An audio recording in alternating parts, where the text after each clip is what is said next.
a way to say no in which everyone comes away a winner.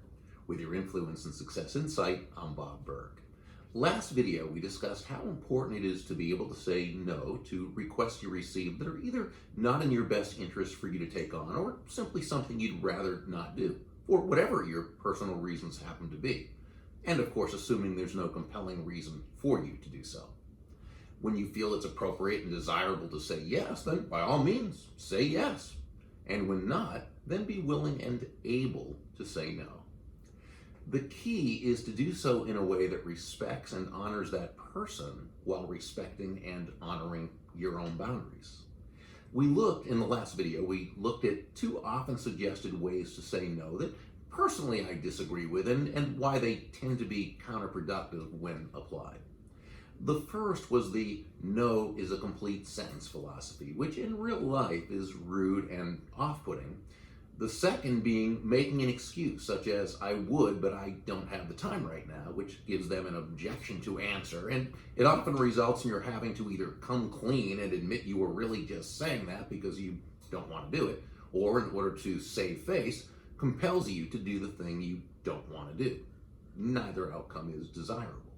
So now let's explore a way to turn down a request that is kind, tactful, respectful, and allows you to say no in a way that both of you feel good about it. Yes, even though they didn't receive their desired response. Here's what I suggest. And let's use a very generic example where you're asked to serve on a committee. It's a reasonable request. It's a compliment to you. But for whatever reason, it's not something you'd like to take on. Here's what you do. You simply say, thank you so much. While it's not something I'd like to do, please know how honored I am to be asked. Depending upon your unique style, you might change the wording a bit. It might be, thank you so much for asking. While it's not something I choose to take on, please know how very, very complimented I am to be asked. What you did was you thanked them. You honored them by letting them know how honored you were to even be asked.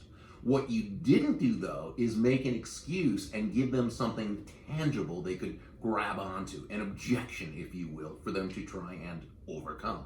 You simply communicated that as much as you appreciated the offer, it wasn't something you want to do. You also communicated through your kind and tactful response that they can certainly always feel welcome to ask, and that when your answer is no, it's no. By the way, typically that's all it'll take. Now, if the person's the type who isn't going to quite let it go at that, but maybe says, oh, come on, we could really use your help, but we really need, whatever they say, you simply don't interrupt, but with an expression, non-emotional and non-defensive, simply an expression of kindness, wait till they finish and just say, I'd rather not. But again, thank you so much for asking. At this point, they won't pursue it further. Please resist the temptation to say you don't have time or some other excuse. Unless it's a situation where it would actually be more inappropriate to not provide the actual reason. And this does happen from time to time, depending upon the situation and the relationship you have with this person. You'll need to judge the situation accordingly.